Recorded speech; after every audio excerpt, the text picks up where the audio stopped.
तो ये बहुत गलत बात थी। सोचो इंडिया में पहली बार हुआ होगा, इतनी बड़ी मूवी बनी है, सेंसर बोर्ड ने क्लियर कर दिया है, पर उसके बाद डायरेक्टर को बोलना पड़ रहा है कि हम डायलॉग चेंज कर देंगे। सेंसर बोर्ड की कितनी बड़ी गलती है, तुमको समझ नहीं लगा कितने खराब डायलॉग है। नेपाल ने इस मूवी की वजह से पूरा बॉलीवुड ही बैन कर दिया पकड़ के। आपको पता है नेपाल कह रहा है कि पूरा बॉलीवुड ही हम बैन कर देंगे, कोई बात नहीं, नई मूवी देखेंगे, कोई चिंता नहीं, पर हम नहीं देख सकते ये सब। तो बहुत शर्म वाली बात है। इन्होंने सोचा था प्रभास है, इतना बढ़िया उसका चल रहा है सब कुछ, बाहुबली वाला नाम चल रहा है, वो यूज कर लेंगे, बस उसके बाद तो इन्होंने सोचना ही बंद कर दिया। बाकी तो किसी की कास्टिंग में इन्होंने सोचा ही नहीं। अगर ये अच्छे से बनाते ना, बहुत सालों से ना इंडिया में यूट्यूब पे ना वीडियोस आती है कि एक महाभारत बन रही है, उस महाभारत में आमिर खान, शाहरुख खान, अमिताभ बच्चन सब लोग हैं, पता नहीं बन भी रही है कि नहीं बन रही। आप कभी उसकी कास्टिंग देखना, आप यूट्यूब पे सर्च करना ग्रेटेस्ट इंडियन मूवी महाभारत, ठीक है, पता नहीं बनेगी कि नहीं बनेगी, आप उसमें कास्टिंग देखना, बिल्कुल सही से रोल में किसको भीम बनाना है, सब कुछ अच्छे से उन्होंने बहुत अच्छी कास्टिंग की। अगर किसी फैन ने भी बनाया ना तो उसने सोच समझ के बनाया, यहाँ कास्टिंग ही बहुत गलत है। चलो बाकी तो आपने देख ही लिया होगा, 3-4 दिन से यही चल रहा है, किसी को नहीं और फर्क पड़ रहा है इंडिया में क्या हो रहा है, सबको फर्क पड़ रहा है कि ये मूवी कितनी खराब है। चलो ठीक, आगे चलते हैं, शुरू करते हैं। आज का हमारा पहला क्वेश्चन है वेनेजुएला के ऊपर। आपको दो बातें बताता हूं, आप यकीन नहीं कर पाओगे। दुनिया में सबसे ज्यादा कच्चे तेल का रिजर्व, सबसे ज्यादा कच्चे तेल के भंडार वेनेजुएला के पास है। दुनिया में सबसे ज्यादा लोग जो अपनी कंट्री छोड़ के भागते हैं वो भी वेनेजुएला के लोग हैं। सोचो, जिसके पास सबसे ज्यादा रिजर्व्स है, कच्चा तेल अगर ये बेचे तो पैसा कभी खत्म ना हो, पर यही दुनिया में सबसे ज्यादा अपनी कंट्री छोड़ के भागते हैं। हुआ क्या, आज से कुछ साल पहले, मतलब 20-30 साल पहले पता लगा कि वेनेजुएला में तो तेल ही बहुत है। लोगों ने बाकी सारा काम छोड़ के सबने सोचा तेल निकालेंगे, पर वो इतना इजी थोड़ी ना होता है, कई सालों का प्रोजेक्ट होता है। अब बाकी काम बंद हो चुके हैं, तेल निकल नहीं रहा है, तो वेनेजुएला में इस टाइम पे बहुत हालत खराब है। आप सोच भी नहीं सकते इस कंट्री का इन्फ्लेशन रेट कितना है, महंगाई दर। इंडिया में महंगाई दर कोविड की वजह से थोड़ा बढ़ गया था और हाईएस्ट उसने टच किया 7.5 के आसपास, और सब रोक दिया था कंट्री ने कि महंगाई कंट्रोल करो, बहुत ज्यादा हो गई है। वैसे हम 6 से ज्यादा नहीं सह सकते, 6 लिमिट है इंडिया की। 2 साल लग गए हमको, 2 साल के बाद महंगाई कंट्रोल में आ गई। अब महंगाई चल रही है कुछ 4.9 के आसपास, ठीक है। इस कंट्री की महंगाई दर पता है कितनी है? इस कंट्री की महंगाई दर है 470%। अगर कोई चीज पिछले साल 100 रुपए की थी तो इस साल वो ऑलमोस्ट 600 रुपए की हो जाएगी। अगर कोई चीज पिछले साल 100 रुपए की थी और वो 100% से बढ़ गई तो वो इस साल कितने की होगी? 200 रुपए की। आप समझ रहे हो, 100% से बढ़ना मतलब उतना ही ऐड कर दो। कोई चीज 100 रुपए की थी और वो 50% से बढ़ गई तो वो 150 रुपए की हो जाएगी। आप समझे इस चीज को? अगर इंडिया में महंगाई 6% है तो जो चीज पिछले साल 100 रुपए की थी वो एक साल 106 की हो जाएगी। आप इस बात को समझ रहे हो ना?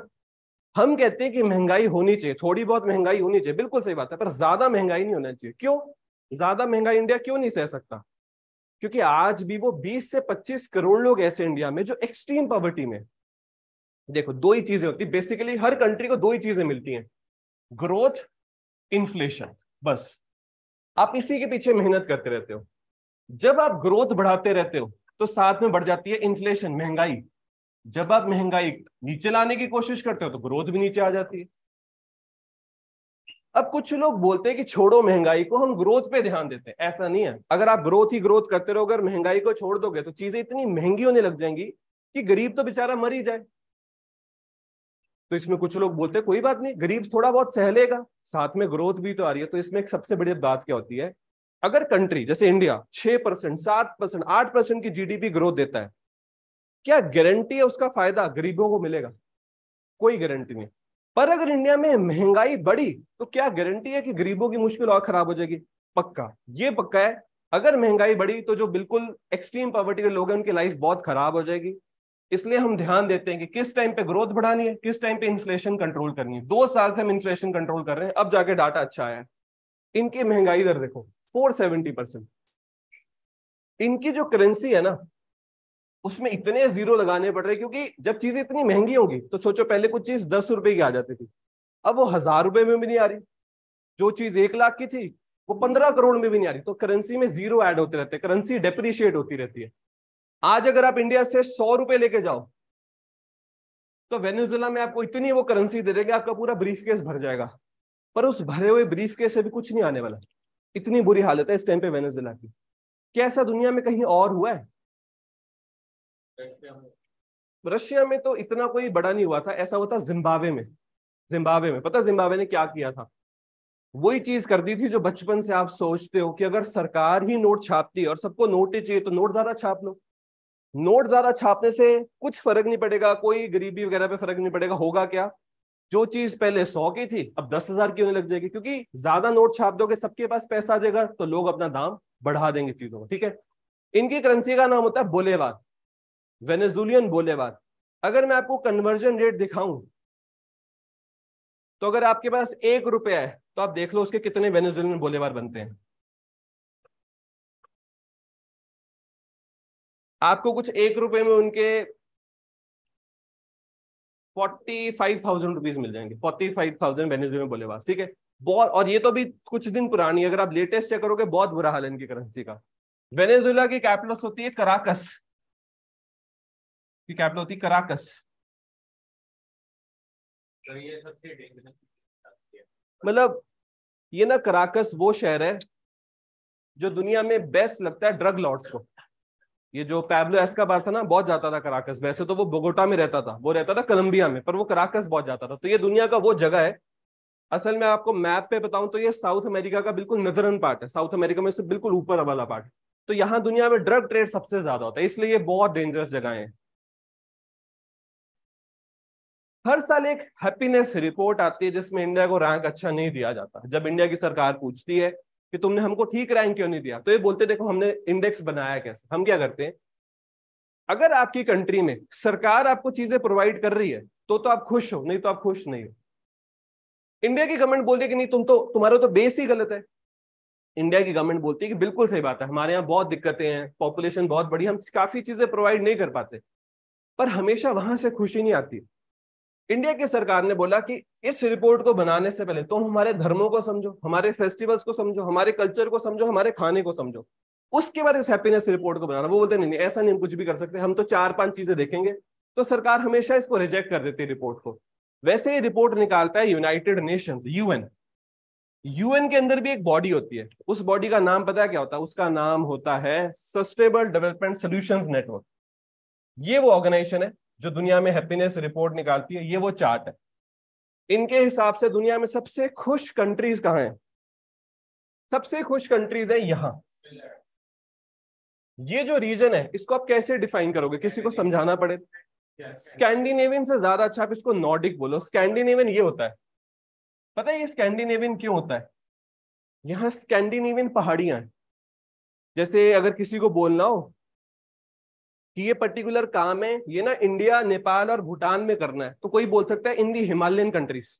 ठीक है, ऐसी यहां पर पहाड़ियां स्कैंडिनेवियन। एक और आपने शायद यूरोप में सुना होगा बल्कन कंट्रीज। बल्कन कंट्रीज यहां होती हैं नीचे, क्योंकि वहां बल्कन की पहाड़ियां। ठीक है, ये पहाड़ियों से थोड़ा सा एक रेंज बन जाती है।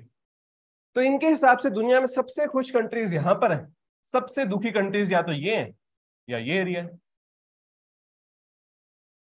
अगर आप चेक करो ना दुनिया में वो कौन सी कंट्री है जहां सबसे ज्यादा लोग एंटी डिप्रेसेंट्स लेते हैं, दुनिया में वो कौन सी कंट्री है जहां सबसे ज्यादा लोग डिप्रेशन में आ जाते हैं, तो आपको ये एरिया मिलेगा। ये वो दुनिया में एरिया है। अफ्रीका में लोगों के पास कुछ भी नहीं होगा पर लोग सुसाइड नहीं कर रहे वहां पर। अफ्रीका में लोगों को दवाइयां खा के नहीं सोना पड़ता। तो इनकी रिपोर्ट सच में कहीं ना कहीं तो गलत है। इंडिया में लोगों के सामने 100 मुसीबतें भी होंगी ना, फिर भी लोग खुश रहना सीख लेते हैं, क्योंकि इंडियंस छोटी छोटी चीजों में खुशी ढूंढ लेते हैं। ये इस बात को समझ नहीं पाते, इसलिए इनका इंडेक्स, मतलब प्रैक्टिकली तो इंडेक्स गलत है। या फिर इसका हैप्पीनेस ना बोले, कुछ और बोलना शुरू कर दें। आगे चलते हैं। जैसे आप देख रहे हो G20 की मीटिंग्स लगातार हो रही हैं। सबसे मेन समिट होना है सितंबर में, जो कि होना है दिल्ली में, लीडर समिट, जिसमें पुतिन वगैरह सबका मतलब आना तो होगा। देखते हैं कि पुतिन आता है कि नहीं आता, जो बाइडेन, ये सबको आना होगा। ठीक है, सितंबर की जब मीटिंग होगी, इंडिया पहली बार होस्ट कर रहा है G20 को। सितंबर की मीटिंग दिल्ली में prime minister Narendra Modi host करेंगे। उसमें इंडिया एक बहुत बड़ा एजेंडा दुनिया के सामने रख देगा। अब तो इसके बारे में डिस्कशन होनी शुरू होगी, G21। इंडिया बोलेगा दुनिया को कि G20 को G21 कन्वर्ट कर दो। क्या ऐड करने को बोलेगा इंडिया? इंडिया बोलेगा अफ्रीकन यूनियन ऐड करो। आप एक चीज देखो, अफ्रीका दुनिया का लैंड मतलब एरिया के हिसाब से कौन सा सबसे बड़ा कॉन्टिनेंट है? Africa second after Asia. Population के हिसाब से पता है, पॉपुलेशन के हिसाब से अफ्रीका, पॉपुलेशन के हिसाब से भी सेकंड, सबसे ज्यादा एशिया, फिर अफ्रीका की पॉपुलेशन होती है 120-25 करोड़ के आसपास। तो अगर एशिया की पॉपुलेशन इंडिया चाइना के बदौलत बन जाती है कुछ 300 करोड़ के आसपास, तो अफ्रीका हुआ सबसे, क्योंकि और कौन से कॉन्टिनेंट्स है? नॉर्थ अमेरिका, वहां तो सिर्फ यूएस की पॉपुलेशन, कनाडा की पॉपुलेशन है ही नहीं, मेक्सिको की है ही नहीं, साउथ अमेरिका नहीं, अफ्रीका ही हुआ। ठीक है, सोचो अफ्रीका की G20 में कोई ज्यादा कुछ है ही नहीं, सिर्फ एक अफ्रीकन कंट्री G20 का पार्ट है जो कि है साउथ अफ्रीका। और अगर आपको पता हो, अफ्रीका वाले साउथ अफ्रीका को अपना पार्ट नहीं मानते, वहां गोरे बहुत रहते हैं, ठीक है, तो उनको नहीं इतना पसंद। इंडिया बड़ा पुश करता है कि नहीं तुम अफ्रीका को पार्ट बनाओ, और इस बार क्योंकि हम लोग होस्ट कर रहे हैं तो हमारे पास थोड़ी पावर भी होगी। इंडिया चाहता है कि हम अफ्रीका को अच्छे से सपोर्ट करें ताकि कल को अफ्रीका के साथ रिलेशन अच्छे, हम ट्रेड वगैरह बढ़ा सके। अभी रिसेंटली हुई G20 की डेवलपमेंट मिनिस्टर्स की मीटिंग, इसको होस्ट किया था यूपी में, वाराणसी में। ठीक है, जब ये सारी खत्म हो जाएंगी या फिर बस खत्म होने वाली होंगी, तो एक लिस्ट बना दूंगा सारी G20 मीटिंग्स इंडिया में किस किस शहर में हुई। अभी भी अवेलेबल ऑनलाइन अगर आप पढ़ना चाहो, पर मैं आपको एक लिस्ट बना के जरूर दे दूंगा। एक कंट्री है, इनमें से एक कंट्री है, वो ऑलरेडी हमारी तीसरी सबसे बड़ी ट्रेडिंग पार्टनर है, पर हम और आगे जाना चाहते हैं।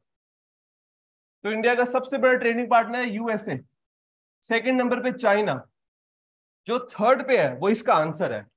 उसके साथ हमने रिसेंटली बनाया CEPA, comprehensive economic partnership agreement. इसका बिल्कुल सही आंसर है यूएई। सोचो मैप पे इतनी छोटी सी कंट्री है यूएई, यूनाइटेड अरब एमिरेट्स, इसकी कैपिटल क्या है?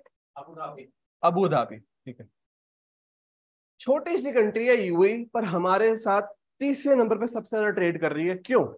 इनकी तो इतनी पॉपुलेशन ही नहीं, इतना सामान मंगवा के लेते हैं इंडिया से। देखो हमको बेचते क्या होंगे ज्यादातर यूएई वाले? सोचो तेल, कच्चा तेल, ठीक है, बहुत ज्यादा क्रूड ऑयल हम इनसे खरीद लेते हैं, पर हमसे इतना जो सामान मंगवाते हैं वो कहाँ जाता है? पहली बात तो यूएई में इंडियंस बहुत रहते हैं, बहुत ज्यादा इंडियंस रहते हैं, वो लोग कंज्यूम कर लेते हैं। दूसरी बात क्या है, यूएई ना बहुत सारा सामान मंगवा के इंडिया से आगे एक्सपोर्ट कर देता है। वैसे आपको बड़ा छोटा सा एग्जांपल लेता हूं, पाकिस्तान कहता है कि इंडिया ने 370 हटा दिया तो हम ना ये अटारी से ट्रेड नहीं करेंगे, बाघा अटारी से। पर पाकिस्तान को बहुत सारी इंडियन गुड्स की जरूरत पड़ती है, बिना इंडियन गुड्स के पाकिस्तान का काम नहीं चल पाता। तो कई बार पाकिस्तान क्या करता है, यूएई वालों को बोलता है कि तुम मंगवाओ इंडिया से, उसमें मेड इन इंडिया की बजाय मेड इन यूएई कर दो, फिर हम तुमसे मंगवा लेंगे। तो चीज सिर्फ महंगी हो जाती है, पहले इंडिया से यूएई जाएगी, वहां से पाकिस्तान जाएगी, तुम यहां से मंगवा लो, सड़क सड़क से सामान भी पहुंच जाएगा। सोचो पाकिस्तान में, बड़ी बेसिक सी बात करते हैं, पाकिस्तान में लोगों को बड़ा शौक होता है, जैसे इंडिया में होता है पान खाने का, ठीक है, पान का पत्ता ही नहीं मिलता वहां पर। पाकिस्तान में जो कॉटन चाहिए होती है वो इंडिया से जाती है, तो बिना इंडियन ट्रेड के उनका सामान चल नहीं, मतलब काम नहीं चल पाएगा। पर वो इंडिया से नहीं मंगाएंगे, यूएई से मंगाएंगे, जिससे सामान महंगा हो जाएगा। तो ऐसे यूएई बहुत सारी कंट्रीज को सामान बेचता है इंडिया से मंगवा के, ठीक है। अब क्या डिसाइड किया गया? डिसाइड ये किया गया कि देखो जो इंडिया और यूएई का ट्रेड है ना, इसमें ना तेल तेल का ट्रेड बहुत ज्यादा है, कच्चा तेल हम बहुत ज्यादा मंगवाते हैं, इसको हटा दो, मतलब इसको तो रहने दो। इसके अलावा इंडिया यूएई का ट्रेड $100 बिलियन का हो जाना चाहिए 2030 तक, ये डिसाइड किया गया। अगर ऐसा हो गया ना, तो यूएई हमारा दूसरा सबसे बड़ा ट्रेडिंग पार्टनर बन जाएगा, चाइना को भी बीट कर देगा यूएई, इतनी छोटी सी कंट्री, ठीक है। तो बहुत फायदा होगा हमको अगर हम यूएई के साथ ट्रेड करें। और आपको शायद पता होगा जब ट्रेड बढ़ाना होता है ना, तो आप एक एग्रीमेंट साइन करते हो, FTA, फ्री ट्रेड एग्रीमेंट, हमारा वो भी साइंड है यूएई के साथ। बहुत फायदा होता है अगर हम यूएई के साथ अच्छे से ट्रेड करें। अब आपको एक डाटा दिखा देता हूँ, ये इंडिया के टॉप ट्रेडिंग पार्टनर्स हैं, किस कंट्री के साथ हम कितना ट्रेड करते हैं। जहां जहां आपको ये रेड दिख रहा है, इसको बोलते हैं ट्रेड डेफिसिट, मतलब नुकसान हो रहा है इंडिया को ट्रेड में। जहां जहां ग्रीन दिख रहा है, इसको बोलते हैं ट्रेड सरप्लस। असल में डेफिसिट में क्या होता है, आप इंपोर्ट ज्यादा कर लेते हो, एक्सपोर्ट कम करते हो, मतलब मंगवा ज्यादा लेते हो, उनसे बेचते कम हो। सरप्लस में आप एक्सपोर्ट ज्यादा करते हो, इंपोर्ट कम करते हो, ठीक है। तो आप देखो, एक यूएसए के साथ, एक नीदरलैंड्स के साथ, एक यूके के साथ, ब्राजील तो चलो कुछ ज्यादा, ब्राजील के साथ, ठीक है, बस यही है जिनके साथ हम ट्रेड सरप्लस में, बाकी सबके साथ ट्रेड डेफिसिट में। हम जो ट्रेड डेफिसिट में चले जाते हैं उसके पीछे दो कारण है, टेक्नोलॉजी और क्रूड ऑयल। बस अगर ये चीज इंडिया ठीक कर लेना, अगर टेक्नोलॉजी ठीक कर ली, चाइना के साथ ट्रेड डेफिसिट खत्म, तेल ठीक कर लिया, यूए के साथ ट्रेड डेफिसिट खत्म, सऊदी के साथ खत्म, रशिया के साथ खत्म, इंडोनेशिया से हम पाम ऑयल बहुत सारा मंगवाते हैं, वो तो चलो चलता ही रहेगा, इराक से कच्चा तेल वो खत्म हो जाएगा, सिंगापुर से ना टेक्नोलॉजी मंगाते होंगे ज्यादा, उससे तो क्या ही मंगाते होंगे, हांगकांग से टेक्नोलॉजी, साउथ कोरिया से टेक्नोलॉजी, ठीक है। ऑस्ट्रेलिया से हम थोड़ा ये वाइन वगैरह ये सब चीजें ज्यादा आती हैं, जर्मनी से टेक्नोलॉजी मंगाते हैं, जापान से टेक्नोलॉजी मंगाते हैं। आप समझ, ये दो चीजों पे काम करना है अच्छे से, बस बहुत सारी प्रॉब्लम इंडिया की सॉल्व हो जाएगी, ठीक है।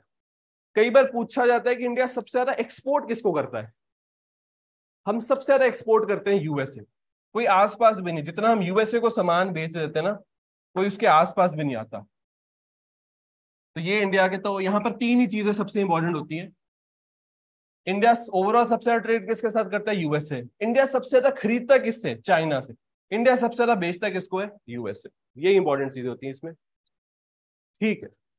रिसेंटली ये जो वॉल्केनो है, इस वॉल्केनो में इरप्शन हुई, इसका नाम क्या था, इसका नाम था मायन। ये वॉल्केनो दुनिया में किस कंट्री में, ये आपको असल में देखने को मिलेगा बिल्कुल इंडोनेशिया में, ठीक है, नहीं सॉरी फिलीपींस में, ये फिलीपींस में।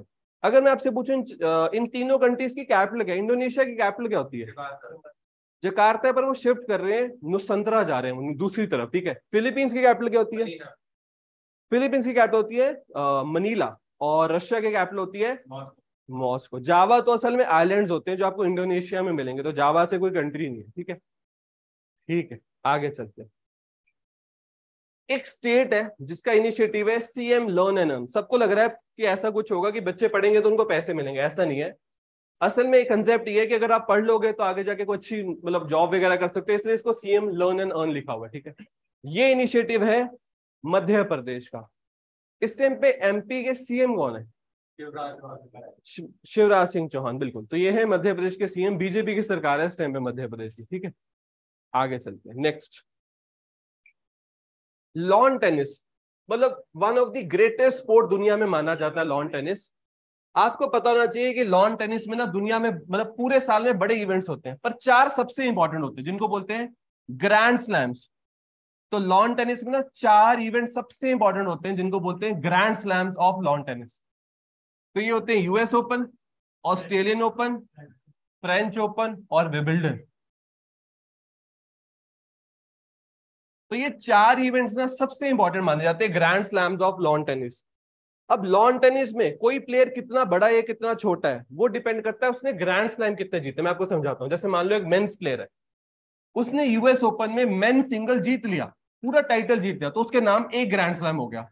अगले साल उसने फ्रेंच ओपन और विंबलडन दोनों में मेन सिंगल जीत लिया, तो दो प्लस और ऐड हो गए। तो ऐसे काउंट करते रहते हैं आप कितने बड़े ग्रैंड स्लैम विनर हो। Recently world number 1 player Novak Djokovic ने जीत लिया फ्रेंच ओपन का मेन सिंगल, और अब ये बन चुके हैं 23rd time grand slam winner. और वुमेन्स में जीता है, अगर इन्होंने जीता है वुमेन्स में, ठीक है। तो इसी से बनते हैं बड़े प्लेयर। लॉन टेनिस में यही काउंट होता है ग्रैंड स्लैम्स। आपको हमेशा पता होना चाहिए, इंटरव्यू में कई बार पूछ रहे थे चारों ग्रैंड स्लैम्स का नाम बताओ। तो ग्रैंड स्लैम्स कौन कौन से होते हैं, US open, French open, Australian open और विंबलडन। इनमें से वो कौन सा इवेंट है जिसके सेम नाम से गोल्फ का भी इवेंट होता है, गोल्फ का इवेंट यूएस ओपन। तो यूएस ओपन लॉन टेनिस में भी होगा, गोल्फ में भी होगा, ठीक है। आगे चलते हैं। वर्ल्ड ब्लड डोनर डे हर साल होता है 14 जून को। इस साल का थीम था give blood, give plasma, share life, share often, ठीक है, ये था इस साल का थीम। बोल रहे हैं कि इस साल का वर्ल्ड ब्लड डोनर डे किसके द्वारा होस्ट किया गया था। इसको होस्ट किया था अफ्रीका की सबसे बड़ी कंट्री। लैंड के हिसाब से अफ्रीका में सबसे बड़ी कंट्री कौन सी, पहले होती थी सूडान, पर सूडान से ना एक अलग कंट्री निकल गई साउथ सूडान, तो सूडान का साइज छोटा गया, उसके बाद है अल्जीरिया, ठीक है। और अफ्रीका की सबसे पॉपुलेटेड कंट्री कौन सी है, नाइजीरिया, ठीक है, ठीक है। आपको एक कंसेप्ट समझाता हूं। अगर मैं आपसे पूछूं टोटल ब्लड ग्रुप्स कितने टाइप्स के होते हैं, आपने ब्लड ग्रुप्स के बारे में तो सुना, कितने होते हैं टोटल ब्लड ग्रुप्स, 6 होते हैं। ए बी ओ सब में प्लस माइनस, तो 8 हो गए, ठीक है। उसमें आपने सुना होगा एक यूनिवर्सल डोनर होता है तो यूनिवर्सल एक्सेप्टर होता है, ठीक है। आपको पता है ये जो साइंस है ब्लड ग्रुप समझने की, ये हमारे पास बहुत सालों से नहीं थी। पहले अगर किसी इंसान को चोट लग जाए तो सबसे पहले इंसान क्या करता था, जानवर का खून चढ़ा देता था, सोचता था बच जाएगा ये। सब मर जाते थे, कोई एक आधा शायद बचता होगा, सब मर जाते थे। फिर इंसान ने समझ लिया, पता नहीं कितने लाखों लोगों को मारने के बाद सोचा होगा कि नहीं नहीं, जानवर का तो नहीं चढ़ा सकते, जानवर भी मर गया, इंसान भी मर गया, ठीक है। फिर सोचेगा कि कुछ तो और करना पड़ेगा, फिर ऐसा करना शुरू कर दिया कि फैमिली मेंबर्स का चढ़ा दो। और फैमिली मेंबर्स में क्या होता है, कई बार तुक्का लग जाता है, कई बार ब्लड ग्रुप मैच हो जाता था, लोग बचने लग गए, कुछ लोग मरने लग गए। तो सोचा कि हाँ फैमिली मेंबर का ठीक होता है। वो तो बहुत बाद में जाके साइंस आई कि नहीं नहीं, इसमें ब्लड ग्रुप भी होता है, कई बार फैमिली मेंबर्स का नहीं भी मिलेगा, ठीक है। ठीक है, आगे चलते हैं।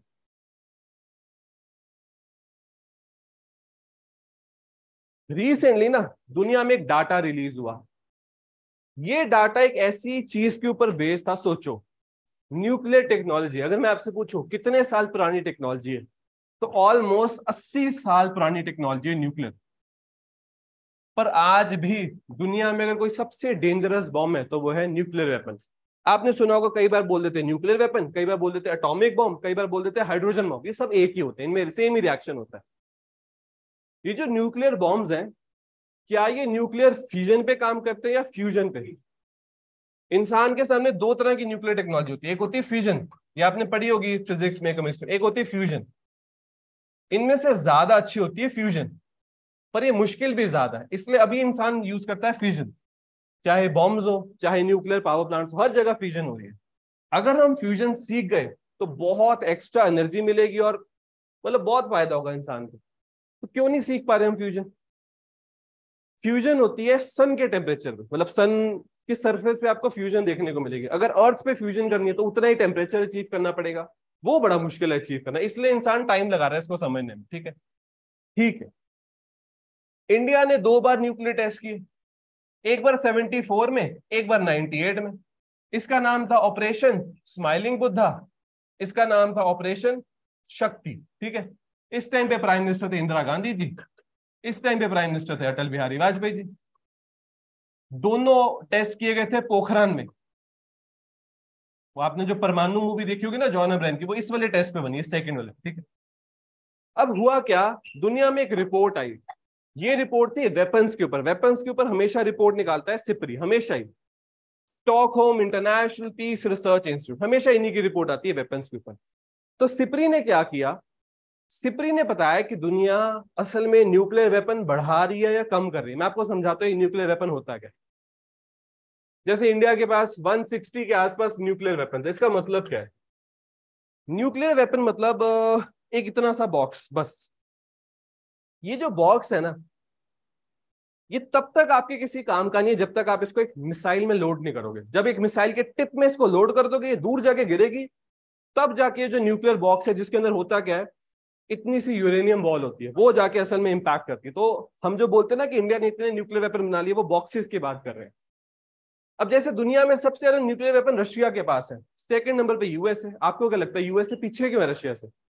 क्योंकि वो बॉक्सेस तो रशिया ने ज्यादा बनाया, पर अच्छी मिसाइल्स यूएसए ने बना कर रखी जो दूर तक जा सके, बिना किसी को पता लगे जा सके, ठीक है।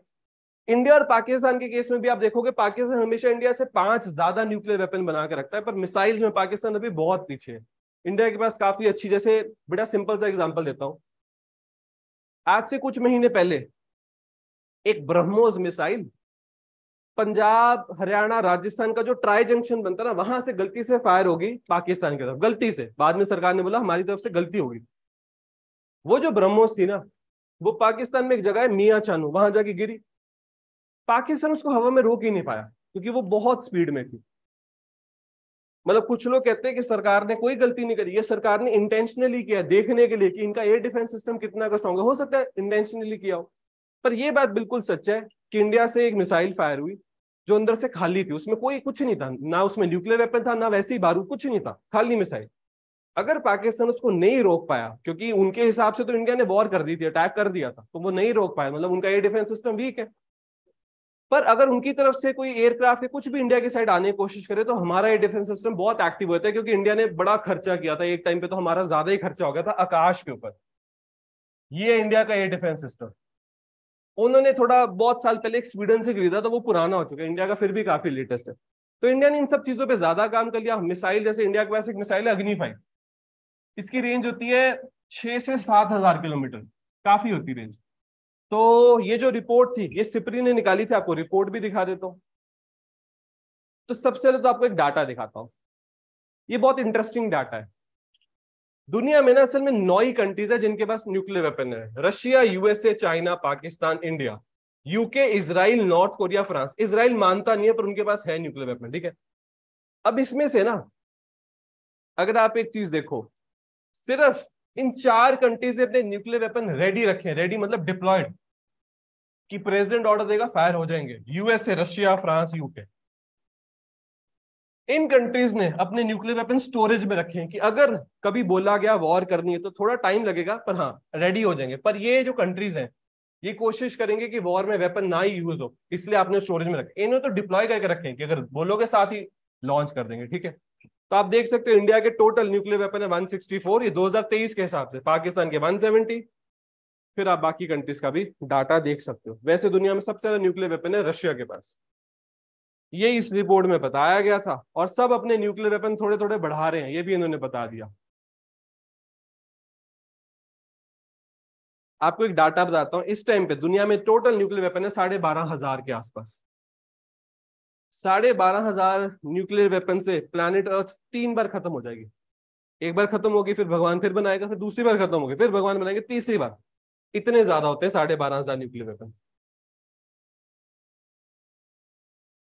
पिछले साल इंडिया का डाटा था 160 का, अब इंडिया ने 4 बढ़ा के 164 कर लिए हैं। इंडिया एक बड़ी अलग सी चीज बोलता है, इंडिया कहता है हम सिर्फ न्यूक्लियर वेपन बनाते हैं डेटरेंट के लिए। इसका यह मतलब है कि इंडिया के पास न्यूक्लियर वेपन इसलिए हैं ताकि चाइना या पाकिस्तान को ऐसा ना लगे कि चलो इंडिया पे फायर कर देते हैं। उनको पता होना चाहिए कि अगर इंडिया पे वो न्यूक्लियर वेपन फायर करेंगे तो इंडिया वापस फायर कर सकता है। कि डेटरेंट का ऐसा मतलब हुआ कि आपके एनिमी ने बंदूक ले ली तो अब आपको भी खरीदनी पड़ेगी कि मैं उसको ये समझा सकूं कि अगर तू मुझ पे गोली चलाएगा तो मैं भी चला दूंगा, ठीक है। मैं कभी शुरुआत नहीं करूंगा इस चीज की, ठीक है। आपने थोड़ा डाटा देखा होगा, आज से कुछ हफ्ते पहले दुनिया की 4th सबसे स्ट्रॉन्गेस्ट इकॉनमी जर्मनी, जर्मनी चला गया रिसेशन में। फिर डाटा आया यूरोजोन। यूरोजोन यूरोप का वो पार्ट है जहां यूरो करेंसी चलती है, हर जगह नहीं चलती, यूरोजोन में यूरो चलता है, वो भी रिसेशन में चला गया।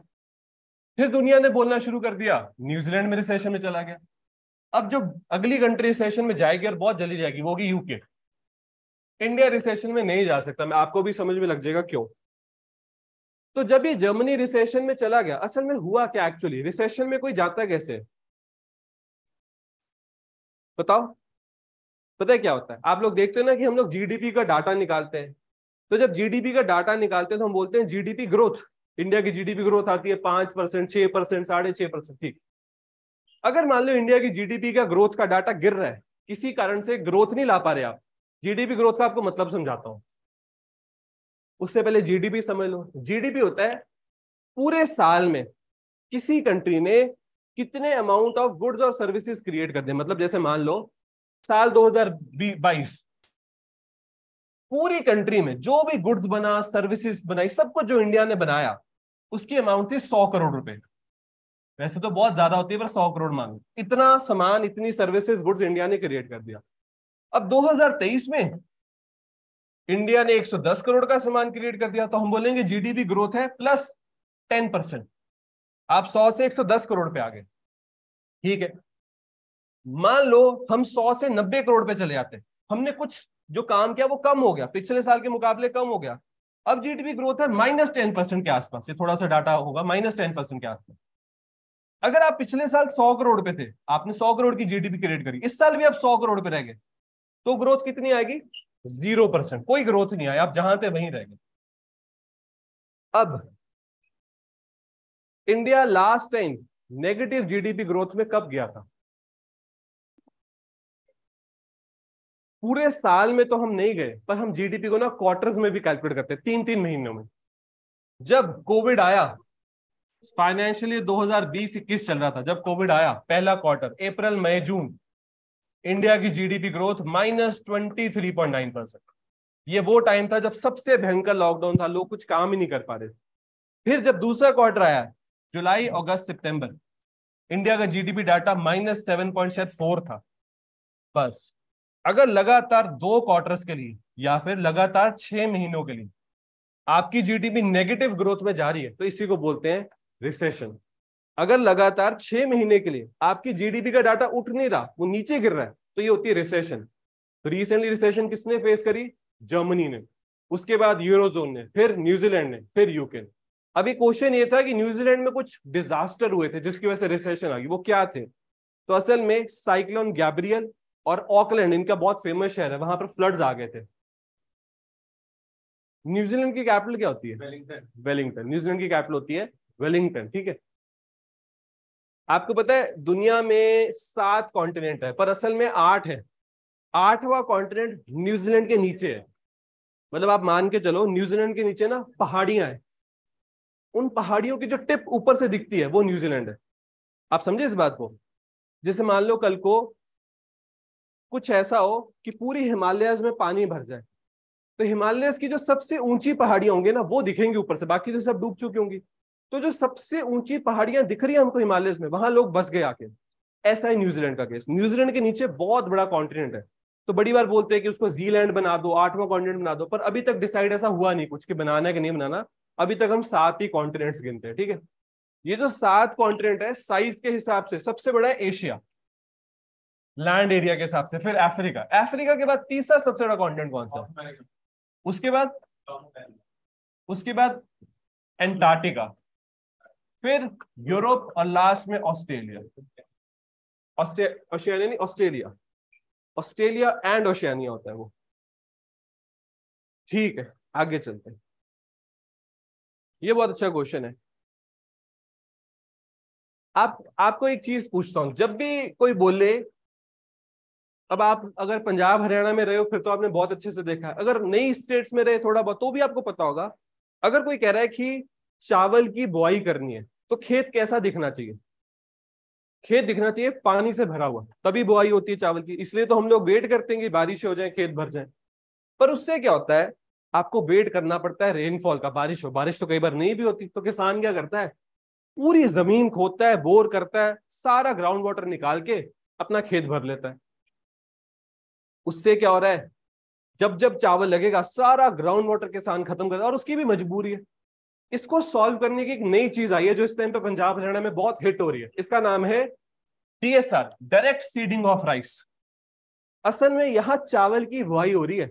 मतलब आपको लगा कि चावल की बुआई इतनी सूखी मिट्टी में हो ही रही है।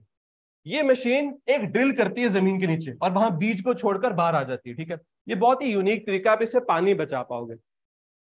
पहले क्या करते थे, आप जो देखते थे ना कि चावल के खेतों में कुछ लोग पूरा एकदम पानी में उतर के बुआई कर रहे हैं, वो जो क्रॉप होता था पहले उसको एक नर्सरी में थोड़ा बड़ा किया जाता था, बीज से प्लांट, इतना सा प्लांट बनता था।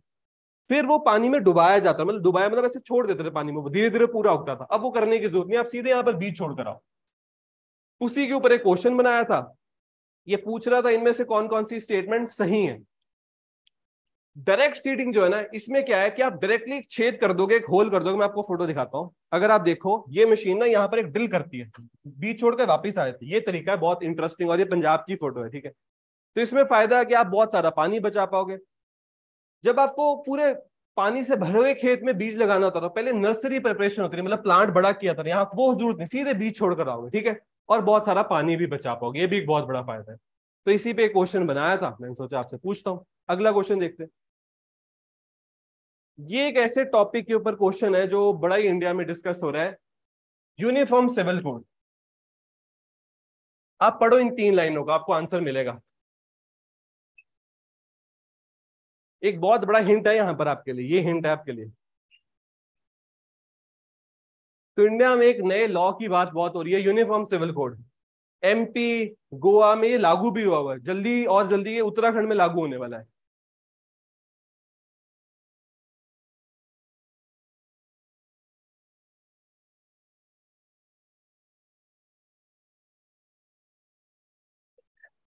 मैं आपको समझाता हूँ यूनिफॉर्म सिविल कोड है क्या।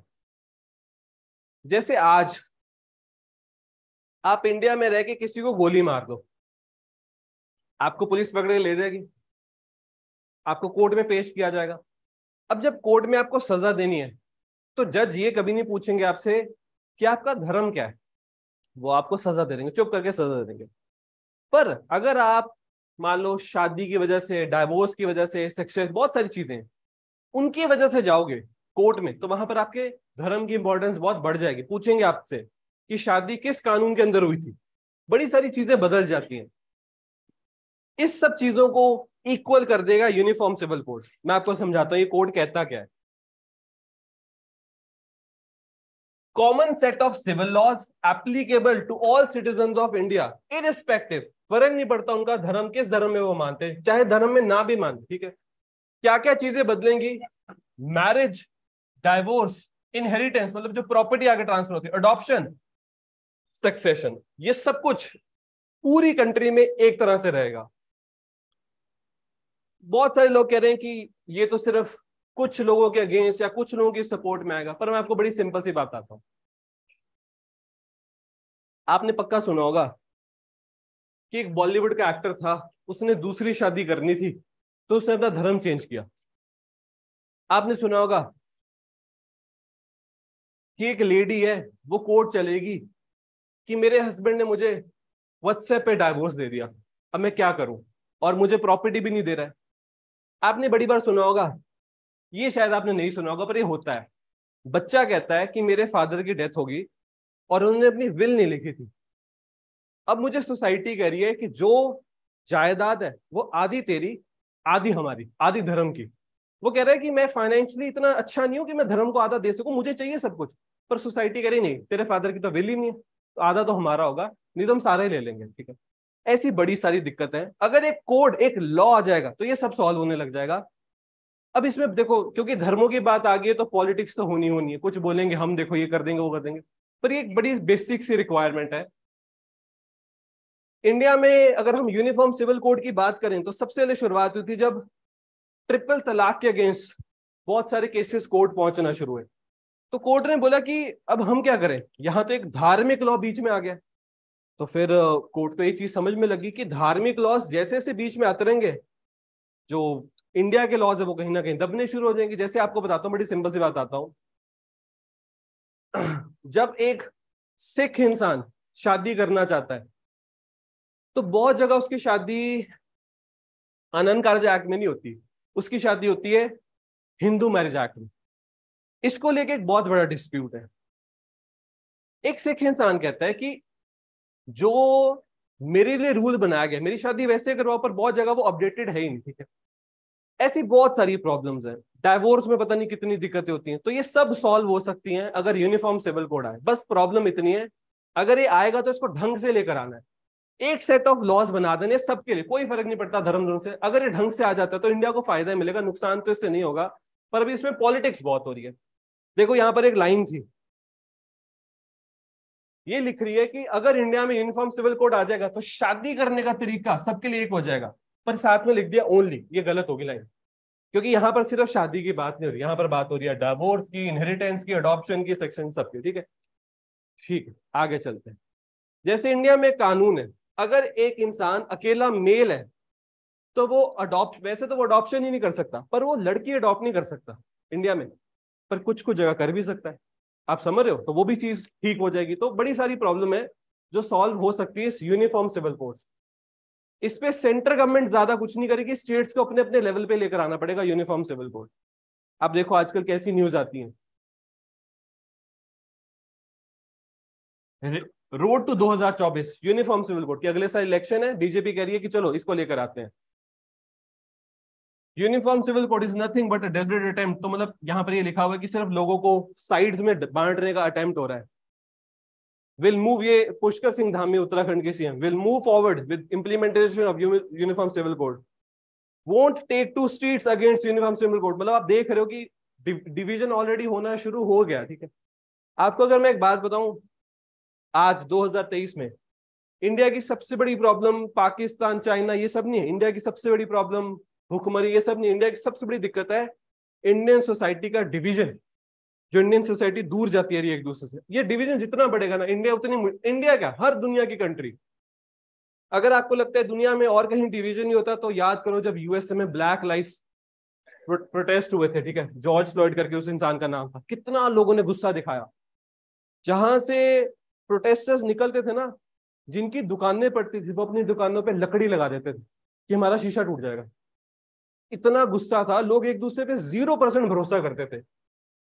अगर यूएसए में किसी से पूछा, आपको पता होगा यूएसए एक ऐसी कंट्री है, इंडिया में हर 100 लोगों पे आपको 6 गन्स देखने को मिलेगी। ये वो गन्स है जो लोगों ने अपने पास रखी होती है।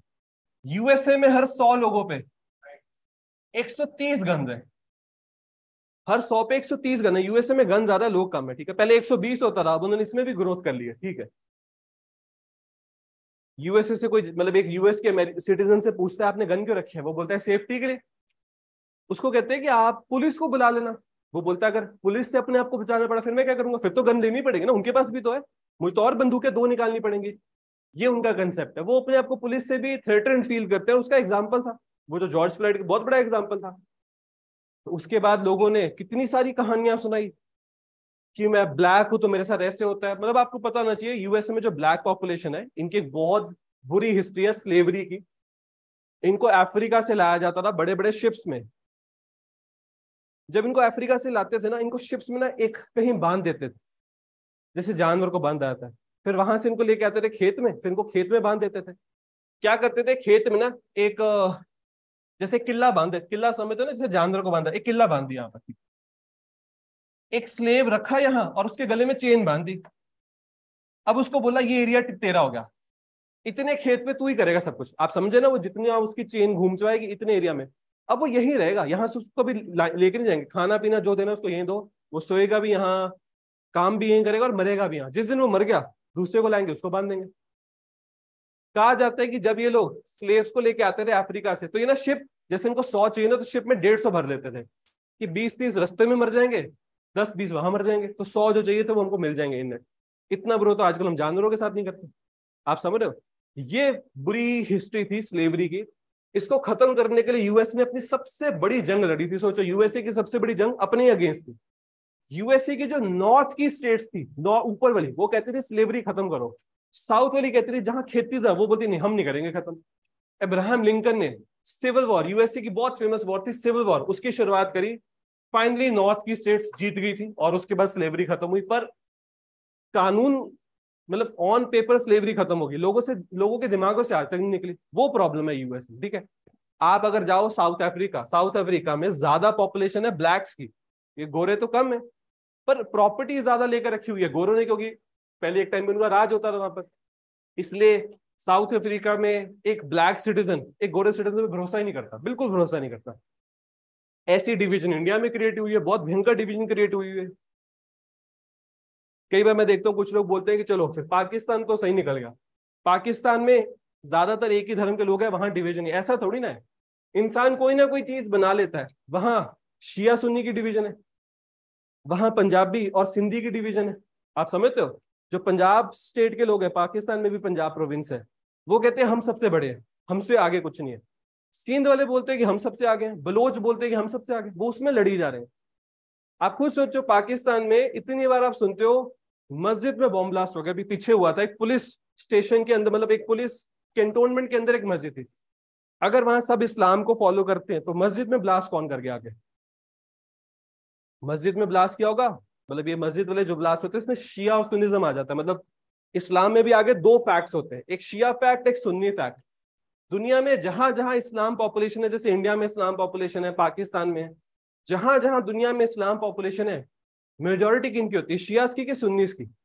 सुन्नी की। इंडिया में सुन्नी ज्यादा है, पाकिस्तान में सुन्नी ज्यादा है।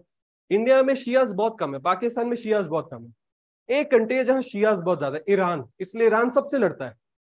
आप समझ रहे, ईरान सऊदी से भी लड़ेगा, पाकिस्तान से भी लड़ेगा, क्योंकि ईरान के लोग ज्यादा सुन्नीज और बाकी सब, ईरान के लोग ज्यादा शियास है, बाकी सब सुन्नीज है, ठीक है। तो ये लड़ाई है इनकी बहुत भयंकर। तो इंसान, और जैसे मान लो इंडिया में, अगर इंडिया में इतने धर्म ना होते, कोई एक ही धर्म होता, तो इंसानों ने एक धर्म के अंदर जो डिवीजन है वहां लड़ने लग जाना था। मान लो आपको एक बात बताता हूं, दुनिया में एक कंट्री है, उस कंट्री में जो माइनॉरिटी रिलीजन है वो खत्म हो गए, तो जो मेजोरिटी होगा उसमें भी तो कोई सिस्टम होगा कास्ट का, लोग उसमें लड़ने लग जाएंगे। जो सबसे बड़ी कास्ट थी उसने सबको खत्म कर दिया, वो खुद बन गई। अब कास्ट में वो सरनेम पे लड़ने देते हैं, आप समझ रहे हो? इंसान मौका थोड़ा छोड़ेगा, किसी ना किसी चीज पर लड़ने लग जाएगा। ठीक है, ये बहुत अच्छा क्वेश्चन है। क्वेश्चन है रेमिटेंस के ऊपर, ये बड़ी बार सवाल आता है। रेमिटेंस, रेमिटेंस पता है क्या होता है? जैसे बहुत सारे लोग इंडिया के बाहर जाते हैं, कुछ इंडिया के बाहर जाके दूसरी कंट्रीज के सिटीजन बन जाते हैं, कुछ क्या करते हैं वो एनआरआईज कहलाते हैं। एनआरआईज क्या हुआ कि एक इंसान आज भी इंडियन है पर वो रहता नहीं इंडिया में, बाहर रहता है कहीं पर, ठीक है। वो जो अपनी फैमिलीज को पैसा वगैरह भेजते हैं, जो अमाउंट इंडिया में आती है उसको बोलते हैं रेमिटेंस, ठीक है। इंडिया में दुनिया में सबसे ज्यादा रेमिटेंस आता है, पर किस कंट्री से सबसे ज्यादा पैसे का फ्लो इंडिया आता है? ये वो कंट्री होनी चाहिए जहां इंडियंस बहुत सारे और अच्छी जॉब्स करते हैं। इसका सही आंसर है यूएस। पर बहुत जल्दी पता है कौन बीट कर देगा यूएसए को? यूएई। क्योंकि यहां पर इंडियंस, मतलब आपके बात आता हूं, अगर आप कभी यूएई जाने का प्लान बनाओ ना, तो आपको कोई ना कोई इंडिया में जरूर बोलेगा कि यूएई में सबसे ज्यादा एथनिसिटी के लोग इंडियंस हैं। आपको बड़ी खुशी होगी कि मैं यूएई जाऊंगा, बड़े इंडियंस मिलेंगे, पर आपको दिखेंगे नहीं वहां पर। आपको पता है कौन दिखेंगे? आपको पाकिस्तानीज बहुत दिखेंगे। आप सोचोगे कि सुना तो था कि इंडियंस बहुत है, ठीक है ना। आप वहां ज्यादा जो इंटरेक्ट करोगे टैक्सीज वालों के साथ या ऑपरेटर्स वगैरह के साथ, वो पाकिस्तानीज है। इंडियंस ने क्या करना शुरू कर दिया, वहां धीरे धीरे बिजनेस खोले, चाहे वो दुकान खोले, ऐसा कुछ करे, वो सब चीजों में इंडियंस बहुत इन्वॉल्व है। आप चलेगे ना दुकानों में, मॉल में, वहां बड़े इंडियंस आपको मिलेंगे। तो यूएई में इंडियंस ने अच्छा खासा मतलब ग्रो करनी शुरू कर दी है, तो वो बहुत पैसा कमाना शुरू करके इंडिया वापस भेजते हैं, ठीक है।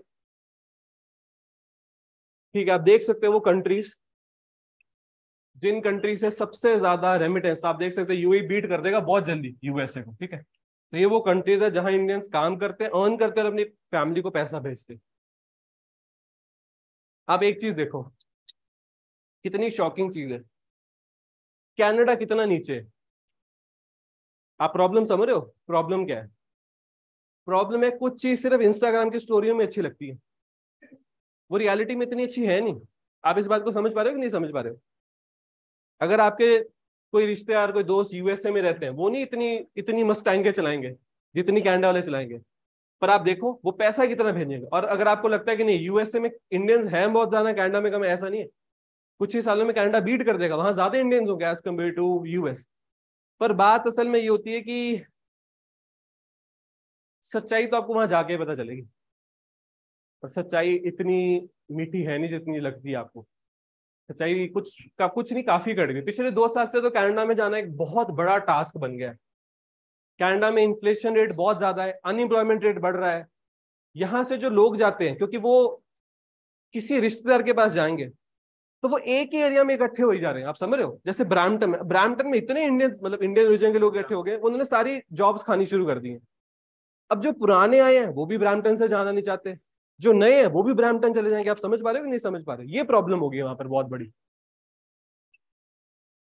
ठीक है, आपके हिसाब से इंडिया का सबसे बड़ा सरकारी बैंक एक साल में कितना प्रॉफिट कमाता होगा? देखते हैं आपको कितना का आइडिया है।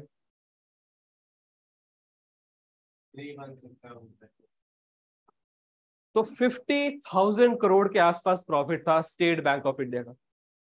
कहां से आता है ये पैसा? आज आपको बैंकों का सबसे बड़ा बिजनेस बताता हूं। बैंकों का बिजनेस पता है क्या होता है? आप लोगों से अकाउंट खुलवाएंगे और आपको बोलेंगे अपना पैसा हमें दो, हम आपका पैसा बचा के रखेंगे और आपके पैसे को बढ़ाएंगे भी। तो बैंक आपको इंटरेस्ट देता है आपके पैसे पे। कितना इंटरेस्ट देता है? मुश्किल से 3%। वो भी तब अगर आप बैंकों में सेविंग्स अकाउंट खुलवाओगे। जब आप कैश निकलवाते हो तो लिखा आता है सेविंग्स और नीचे का लिखा होता है करंट। अगर आपने करंट अकाउंट खुलवा लिया बैंक में तो आपको कुछ नहीं मिलेगा। समझे? आप जितना पैसा है उतना ही रहेगा आपका। सेविंग्स में तो चलो 3% से बढ़ भी जाएगा। सेविंग्स का ये मतलब हुआ पिछले साल का 100 रुपए, इस साल आपका 102 102.5 रुपए हो जाएगा, ठीक। आप ही का पैसा बैंक, जिसने गाड़ी खरीदनी है, जिसने एजुकेशन लोन लेना है, उसको लोन पे दे देता है। उससे बैंक कितना ब्याज लेता है? 8 9 10 11 12 13 16 20%। जिसपे आपको 3% दिया, उस पे खुद ले लेता है 15, मतलब मिनिमम मान के चलो 11 12 तो मिनिमम होता है। तो वो जो बीच का 8 9 10 11% हुआ, वो बैंक का प्रॉफिट होता है। तो आपसे एक बड़ा सिंपल सवाल पूछता हूँ, कोई भी बैंक ज्यादा लोन देना चाहेगा या कम लोन देना चाहेगा? ज्यादा। तो बैंकों का तो पैसा खत्म हो जाता है लोन देने के चक्कर में। ये तो आरबीआई को रुकवाना पड़ता है कि थोड़ा अपने पास भी रखो, जिनका पैसा है वो आएंगे तो उनको क्या दोगे तुम? इस वजह से बैंक बहुत लोन देते हैं। आपको जान के बड़ी हैरानी होगी, आप लोगों का पैसा तो बैंक बहुत जल्दी खत्म कर देता है, फिर और लोन लेने के लिए वो पैसा कहां से लाता है? आरबीआई से। तो आरबीआई से जब जब बैंक पैसा मांगने जाता है तो आरबीआई अलग से एक इंटरेस्ट चार्ज करता है, उसको बोलते हैं रेपो रेट। यही होता है रेपो रेट। अगर आरबीआई बैंकों को सस्ता लोन देना शुरू करे तो बैंक और लोन बांट देता है आगे जाके। अगर आरबीआई पैसा महंगा देगा कि आरबीआई बोलेगा 10% तो हमें दो, फिर बैंक आरबीआई से पैसा नहीं लेता। तो बैंकों का तो एक ही काम है, जितना लोन बांट सकते हो बांटो। उसी में गलती कर देते हैं, फिर बाद में इनका पैसा वापस नहीं आता, फंस जाते हैं बहुत बुरे। ठीक है, थोड़े से और क्वेश्चन है, उससे पहले मैं आपको एक ब्रेक दे देता हूँ, थोड़ा पानी को नहीं पीते।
ठीक है, हम अगले क्वेश्चन पे चले, उससे पहले आपको एक छोटा सा एक फैक्ट बताता हूं।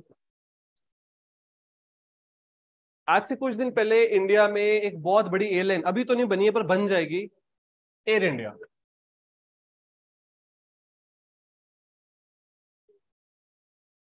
ऐसा मैं क्यों कह रहा हूं कि एयर इंडिया फ्यूचर में इंडिया की सबसे बड़ी एयरलाइन है? एयर इंडिया तो है ही है, साथ में विस्तारा और साथ में एयर एशिया, ये तीनों कंबाइन हो रही है। क्यों? इस एयर इंडिया को किसने खरीद लिया है? टाटा ने। विस्तारा और एयर एशिया, सोचो मतलब आपको एक बात आता हूँ, टाटा ना हमारी कंट्री में इतने सारे बिजनेसेस में होता है, हमको पता ही नहीं होता। टाटा के पास इस टाइम पे 3 एयरलाइंस है इंडिया में, सोचो। और फिर भी हम टाटा को बहुत अच्छा सोचते हैं। मैं ये नहीं बोल रहा टाटा बुरा है, पर आप देखो टाटा की पीआर टीम कितनी स्ट्रांग है। पीआर होता है पब्लिक रिलेशन, कितनी स्ट्रांग है। अगर मैं आपसे पूछूं कि टाटा या रिलायंस में से बुरा कौन है, आप बिना सोचे बोलोगे रिलायंस। चाहे रिलायंस ने आपका आज तक 1 रुपया भी ना खाया हो, पर रिलायंस वो चीज इतने अच्छे से नहीं कर पाता जितने अच्छे से टाटा करता है, ठीक है। अब टाटा जिसके पास 2 एयरलाइंस थी और उसने एयर इंडिया भी खरीद ली। क्यों खरीद ली एयर इंडिया? क्योंकि एयर इंडिया के साथ टाटा का इमोशन जुड़ा था। बनाई टाटा ने थी एयर इंडिया, वो तो सरकार ने जबरदस्ती छीन ली थी टाटा से। इन 3 एयरलाइंस को जोड़कर टाटा एक बहुत बड़ी नाम उसका मोस्ट प्रॉब्ली एयर इंडिया रखेगा। तो वो कोशिश करेंगे इंडिया की one of the biggest airline बनाए। इसके लिए उन्होंने रिसेंटली कुछ एयरक्राफ्ट खरीदे थे जो थे 470। सोचो, आपको पता है एक एयरक्राफ्ट कितने का आता है? ये जो कमर्शियल एयरक्राफ्ट होता है, जैसे सबसे ज्यादा यूज करते हैं, उसका नाम होता है A320। A320 सबसे ज्यादा कितने का आता होगा आपके साथ? सोचो, करोड़ों में तो आता है, पर कितने में आता है? उसका इंजन होता है ना, जो इंजन, उसका इंजन कई बार 50-60 करोड़ का एक हो सकता है, ठीक है। तो आराम से 150-200 करोड़ के तो आते हैं। सोचो टाटा ने कितने ऑर्डर किए? 470। आज तक की पूरी दुनिया की हिस्ट्री की सबसे बड़ी डील। कुछ ही हफ्तों में इस डील को तोड़ दिया। किसने? इंडिगो ने, दूसरी इंडियन कंपनी। सोचो, इंडियन कंपनीज में कंपटीशन चला हुआ है। कोई आज दुनिया में और कोई आसपास भी नहीं है जिन्होंने इतना बड़ा ऑर्डर किया हो। इंडिगो ने ऑर्डर कर दिया 500, टाटा ने ऑर्डर दिया था बोइंग को, इंडिगो ने दिया एयरबस, और यही 2 बड़े ब्रांड्स हैं। आप सोचो अगर इंडिया खुद एयरक्राफ्ट बनाता होता कितना पैसा बच जाता हमारा। 1000 एयरक्राफ्ट बनाने में कितने 100 करोड़ लगने थे, सारा पैसा इंडिया को मिल जाता। पर ये बहुत मुश्किल टेक्नोलॉजी। आप सोचो दुनिया में सिर्फ 2 ही कंपनीज हैं जो बड़े एयरक्राफ्ट बना सकती है, यूएसए का बोइंग, यूरोपियन यूनियन का एयरबस, बस। और है ही कोई नहीं दुनिया में कंपनी, ठीक है। तो इंडिगो ने कल अनाउंस कर दिया है आज तक की ह्यूमन की सबसे बड़ी सिविल एविएशन की डील, 500 एयरक्राफ्ट। इतने लोग मिल जाएंगे इनको? आपको लगता है इतने लोग इनको मिल जाएंगे? इनको लग रहा है ये भी कम पड़ेंगे एयरक्राफ्ट। ये एक्सपेक्ट कर रहे हैं कि इंडियंस, क्योंकि आपको मैं बताता हूं, आज इंडियंस प्लेन में जाना अफोर्ड कर सकते हैं, 10 साल पहले नहीं कर सकते, आज कर सकते हैं। सरकार ने टिकटों के पैसे कम करवा दिए, एयरपोर्ट और ज्यादा बढ़ाने शुरू कर दिए, और अब थोड़ा इंडियंस थोड़ा बहुत अर्न करते तो वो सोचते हैं कि अगर छुट्टी पे जाना ही है तो थोड़े पैसे ज्यादा डाल के थाईलैंड जा जाते हैं, यूएई जा जाते हैं। आप समझ रहे हो, इंटरनेशनली थोड़ा बहुत जाते हैं, स्टैम्प भी लगेगी, शरीक भी मचेंगे, थोड़ा सब कुछ बढ़िया फायदा हो जाएगा। आप समझ रहे हो? तो ये कंसेप्ट है। इससे क्या है, इनको बड़ा बिजनेस मिल रहा है। इंडिगो, आपको पता है पूरी कंट्री इंडिया में जो पूरी हमारी सिविल एविएशन की मार्केट है उसका कितने परसेंट इंडिगो के पास है? एक कंपनी के पास 60%। इंडिया में हर 100 प्लेन जोड़ते हैं उसमें से 60 इंडिगो के पास है। और सोचो अभी टाटा इसको टक्कर देना चाहता है, तो टाटा भी पूरा जोर लगा के बैठा है। इंडिगो कह रहा है हम तुमसे भी ज्यादा जोर लगाएंगे, वो तो और ज्यादा बड़ा डील उन्होंने कर दिया, ठीक है। ठीक है, आगे चलते हैं। अभी हमने बात करी थी गोल्फ की। जैसे दुनिया में हर स्पोर्ट का एक रेगुलेटर होता है, क्रिकेट का आईसीसी, फुटबॉल का फीफा, ऐसे ही गोल्फ का होता है आईजीएफ, इंटरनेशनल गोल्फ फेडरेशन। इसके हेडक्वार्टर्स कहां पर है? वही है जहां पर मैक्सिमम हेडक्वार्टर्स होते हैं, लॉज़ान में। लॉज़ान कौन सी कंट्री में आता है? स्विट्जरलैंड में। मैंने शायद आपको पिछली बार भी बताया था। इतने सारे हेडक्वार्टर्स स्विट्जरलैंड में क्यों ही होते हैं? इसके पीछे कारण है, ये स्विट्जरलैंड में इतने हेडक्वार्टर्स कहां से आ जाते हैं? आपने एक चीज नोट करिए, जब आप बहुत सारी ऑर्गेनाइजेशंस के हेडक्वार्टर्स देखो, स्पोर्ट्स बॉडी के हेडक्वार्टर्स देखो, स्विट्जरलैंड में बड़े हेडक्वार्टर्स है। क्यों? क्योंकि स्विट्जरलैंड को दुनिया में सबसे न्यूट्रल कंट्री बुलाया जाता है। ये साइड नहीं लेता, ये कभी नहीं बोलेगा यूएसए सही चाइना गलत, यूएसए से रशिया गलत, ऐसे नहीं बोलता। जब से वॉर शुरू हुई है स्विट्जरलैंड ने आज तक एक बार नहीं बोला कि रशिया गलत है यूक्रेन सही। ये साइड नहीं लेते, इसलिए बहुत न्यूट्रल है, इसलिए यहाँ पर हेडक्वार्टर्स खोलते हैं बहुत सारे। अगर मैं आपसे पूछूं साइंसेज में सबसे बड़े प्राइज कौन से होते हैं साइंस में? नोबेल। पर एक साइंस वो छोड़ देते हैं, मैथमेटिक्स। नोबेल में मैथमेटिक्स का अवार्ड ही नहीं होता। नोबेल में जो 6 अवार्ड होते हैं वो होता है फिजिक्स, केमिस्ट्री, फिजियोलॉजी, जिसको मेडिसिन भी बुलाते हैं, मेडिसिन, फिर होता है पीस, फिर क्या होता है लिटरेचर, और लास्ट में होता है इकोनॉमिक्स। तो मैथ्स तो रह ही गया। तो मैथ्स का जो सबसे बड़ा प्राइज होता है एबल प्राइज, इसको बोलते हैं नोबल ऑफ मैथमेटिक्स। एक मैथमेटिशियन थे, उनका नाम बता देता हूं आपको, उनका नाम था नाइल्स हेनरिक एबल। इनके नाम पे दिया जाता है एबल प्राइज। ये जो 6 नोबेल प्राइजेस हैं किस कंट्री में दिए जाते हैं? कहीं तो अल्फ्रेड नोबेल कहां का था? असल में 6 में से 5 नोबेल प्राइज दिए जाते हैं। जहां से अल्फ्रेड नोबेल आता था, स्वीडन, उसकी कैपिटल होती है स्टॉकहोम, वहां दिए जाते हैं 6 में से 5। बस एक जो पीस का होता है, शांति वाला, वो बगल वाली कंट्री में दिया जाता है, नॉर्वे। ये अल्फ्रेड नोबेल ने बोला था ऐसा करना है, नॉर्वे की कैपिटल ऑस्लो में, और वहीं नॉर्वे से आता है ये वाला प्राइस, एबल प्राइस। तो ये जो कंट्रीज है ना दुनिया में प्राइजेस वगैरह में बहुत आगे हैं। ठीक है, ये नॉर्वे की करेंसी होती है क्रोन या क्रोनर।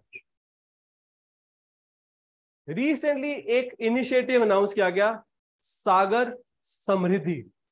सोचो किस मिनिस्ट्री का होगा, इसमें तो कोई डाउट ही नहीं होना चाहिए। इस टाइम पे इंडिया में डिफेंस मिनिस्टर कौन है? जल शक्ति मिनिस्टर। ये बहुत लेटेस्ट मिनिस्ट्री है, 2019 में बनी थी, Gajendra Singh Shekhawat. Port and shipping waterways minister, ये पहले असम के सीएम हुआ करते थे, सर्बानंद सोनोवाल।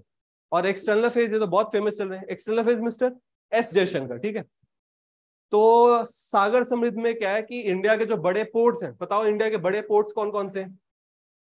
तो इंडिया में बड़ा पोर्ट अगर आपको बताओ, एक मुंद्रा पोर्ट है गुजरात में, इस टाइम पे सबसे बड़ा मुंद्रा पोर्ट। फिर एक महाराष्ट्र में JNPT, Jawaharlal Nehru port trust. एक पैरादीप पोर्ट बड़ा फेमस है उड़ीसा में, वाइजैक बहुत फेमस है, कोची बहुत फेमस है, चेन्नई पोर्ट बहुत फेमस है। इन पोर्ट्स को और बेटर बनाना और अच्छा बनाना, ये किया जाएगा सागर समिति में। ठीक है, ये छोड़ दो जो क्वेश्चन, ये बहुत अच्छा क्वेश्चन।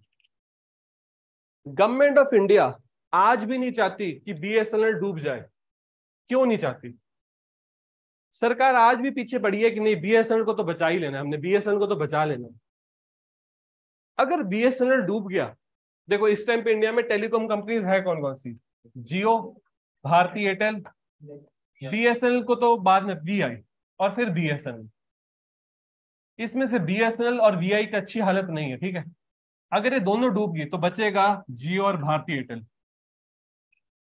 मार्केट में किसी भी प्रोडक्ट्स के कंपनी ज्यादा होना चाहिए या कम होना चाहिए? जैसे मान लो मार्केट में बिस्किट बनते 10 रुपए के बिस्किट, तो क्या ज्यादा कंपनीज 10 रुपए के बिस्किट बनाए या कम कंपनीज बनाए? ज्यादा। कंज्यूमर का फायदा है ज्यादा, क्योंकि होगा क्या, जितनी कंपनीज ज्यादा होंगी उस मार्केट में, उतना ही कंपटीशन ज्यादा होगा, और उस कंपटीशन को जीतने के लिए वो उतनी अच्छी चीजें ऑफर करेंगे आप।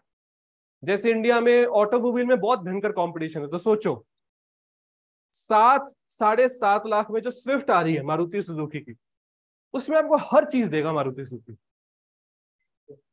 आपको एक बात आता हूं, 7 लाख रुपए की जो स्विफ्ट आपको इंडिया में मारुति सुजुकी ऑफर कर रहा है जिस फीचर के साथ, अगर उसी फीचर के साथ वही स्विफ्ट आपको नेपाल या पाकिस्तान में खरीदनी है, तो इंडियन करेंसी में वो बनेगी 16 से 17 लाख रुपए की, इंडियन करेंसी में। पाकिस्तानी करेंसी में तो वो स्विफ्ट बनेगी 21, 22, 23 लाख रुपए की, क्योंकि वहां ज्यादा ब्रांड्स ही नहीं है ना, वहां पर स्विफ्ट की मैन्युफैक्चरिंग हो रही है, यहां से भेजी जाती है।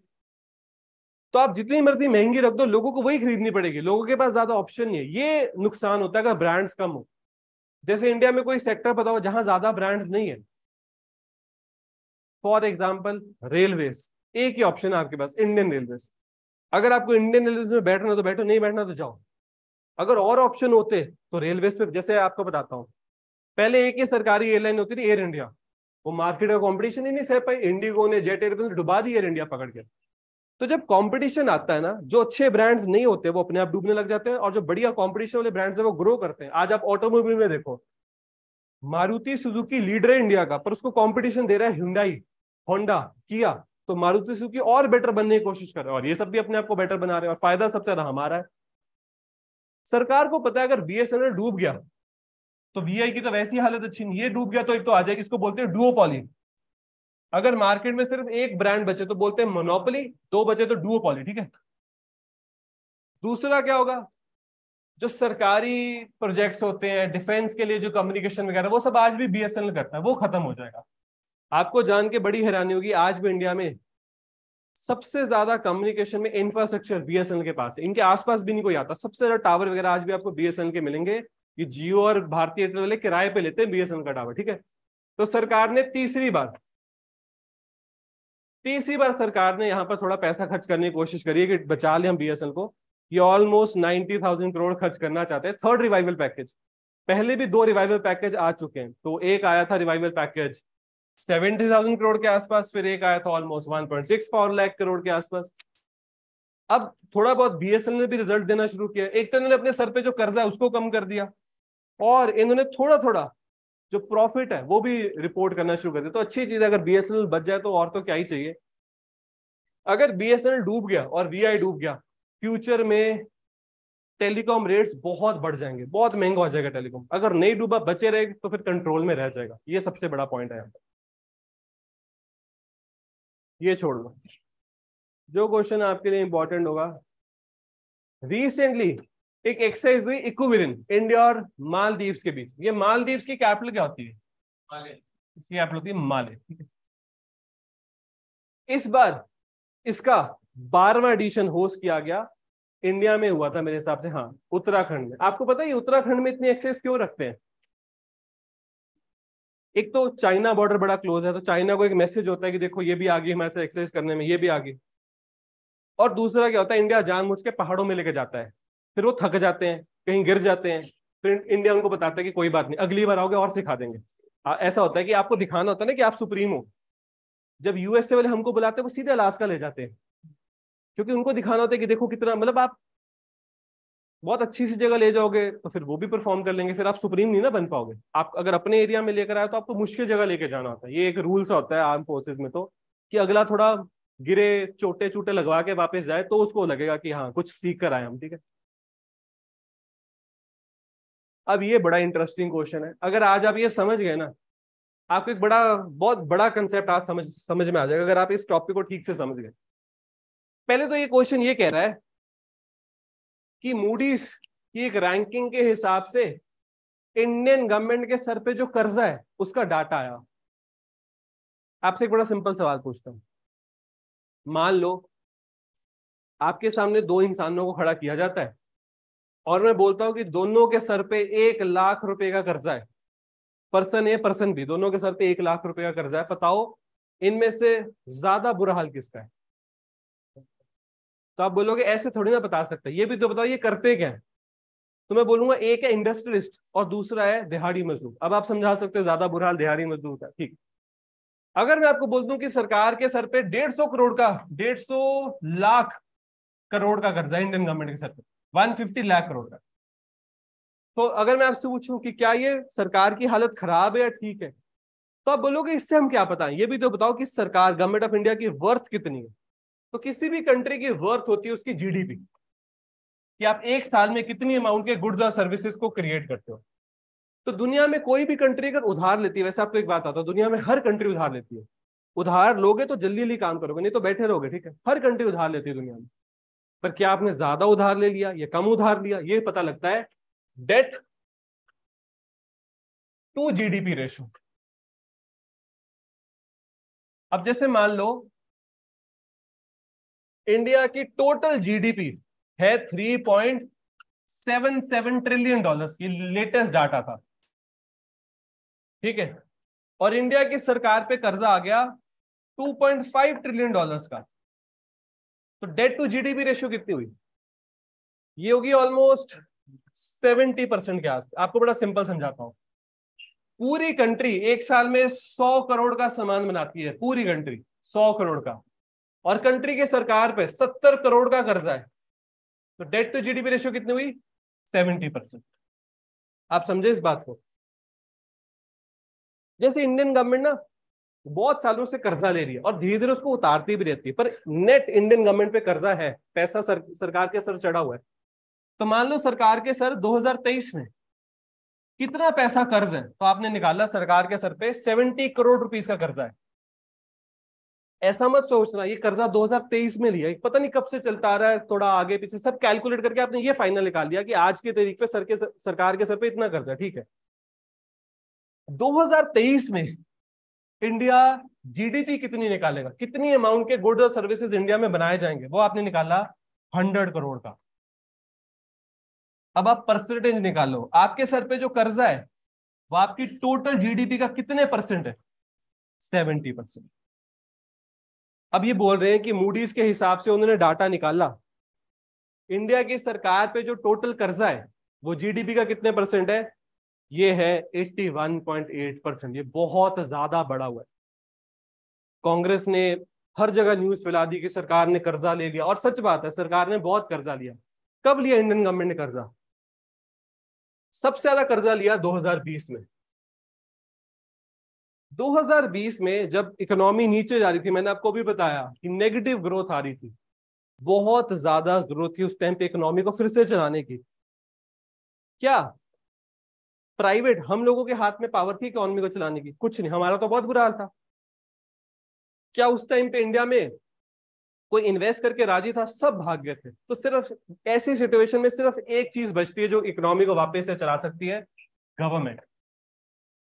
इंडियन गवर्नमेंट ने पता है क्या किया, जितना पैसा मिल रहा था बैंकों से, आरबीआई से, सारा उठा के कहीं रोड बनानी शुरू कर दी, कहीं ब्रिज बनाना शुरू, कुछ भी शुरू कर दिया, क्योंकि जब वो कुछ भी काम शुरू करेंगे तो लोगों को नौकरियां मिलेंगी, पैसा जाएगा। इंडियन गवर्नमेंट ने 2020 में इतना खर्चा किया, इतना खर्चा किया, बैंकों को बोला तुम बिजनेसेस को लोन बांट दो, बैंकों ने बोला ये वापस नहीं करेंगे, सरकार ने बोला कोई बात नहीं हम कर देंगे, तुम बस लोन बांटो ताकि इकोनॉमी फिर से शुरू हो। सरकार ने इतना उधार लेके कंट्री में इकोनॉमी में डालना शुरू किया कि 2021 तक जो जीडीपी ग्रोथ गिर रही थी वो वापस से उठनी शुरू होगी। जब प्राइवेट ने वापस से संभाल लिया, ब्रांड्स फिर से वापस आ गए, सब कुछ चलना शुरू हो गया, तो सरकार ने फिर अपना खर्चा बंद कर दिया। पर तब का इतना ज्यादा कर्जा हो गया था, इस चक्कर में सरकार के सर पे ओवरऑल कर्जा बहुत बढ़ गया। अब इसको कम करने की कोशिश कर रही है इंडियन गवर्नमेंट। पर अब आपको यहां पर एक चीज समझाता हूं, पता नहीं अब आप ये समझ पाओगे कि नहीं समझ पाओगे। जीडीपी ना दो तरह की होती है, एक होती है नॉमिनल, एक होती है रियल। हमेशा नॉमिनल बड़ी दिखती है, रियल छोटी दिखती है।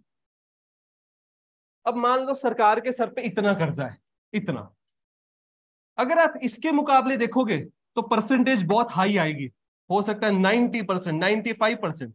पर अगर आप इसके मुकाबले देखोगे तो परसेंटेज आएगी 60%, 65%। सरकार चाहती है आप यहां से चेक करो, पर ये डाटा निकल के आया है यहां से। तो जीडीपी दो तरह की होती क्यों, नॉमिनल और रियल में फर्क क्या है, पता है आपको? मैं आपको समझाता हूं। जीडीपी की डेफिनेशन क्या होती है, कितने अमाउंट की गुड्स और सर्विसेज किसी भी कंट्री ने एक साल में रेडी कर दी। मान लो पूरे साल में इंडिया ने सिर्फ एक बिस्किट का पैकेट बनाया, बस 10 रुपए का, और आज से 5 साल पहले तब भी पूरी कंट्री ने मिलकर सिर्फ एक बिस्किट का पैकेट बनाया था, तब आता था वो 6 रुपए का। तो क्या 5 साल में जीडीपी बढ़ी? यही तो क्वेश्चन है। बिस्किट का पैकेट तो एक ही बना, तो जीडीपी तो नहीं बढ़ी, पर प्राइस तो बढ़ गया। एक्चुअली में जीडीपी नहीं बढ़ी, बढ़ी है महंगाई। पर क्योंकि हम बोलते हैं कि हम पूरी जीडीपी को कैलकुलेट करेंगे प्राइसेस के तौर पे, तो हमको लगता है शायद इकोनॉमी भी बढ़ गई। इकोनॉमी तब नहीं बढ़ती जब प्राइसेस बढ़े, इकोनॉमी तब बढ़ती है जब आप 1 से 2 बिस्किट के पैकेट बनाओ, जब आप अपनी प्रोडक्शन बढ़ाओ। तो नॉमिनल जीडीपी ना हमको गलत डाटा दे देती है, क्योंकि हम यहाँ पर पता है क्या इंक्लूड कर लेते हैं, इन्फ्लेशन। हमको लगता है अगर चीजों के दाम बढ़ते जा रहे हैं तो हमने शायद चीजें भी ज्यादा बना देंगे। ये सच बात नहीं होती, दाम बढ़ रहे हैं महंगाई की वजह से। पर रियल जीडीपी में हम क्या इंक्लूड नहीं करेंगे, इन्फ्लेशन। यहां नहीं इंक्लूड करोगे आप इन्फ्लेशन, यहां बिना इन्फ्लेशन के डाटा। मतलब रियल जीडीपी तब बढ़ेगी जब आप 1 से 2 बिस्किट के पैकेट, 2 से 4, 4 से 6 पे आओगे।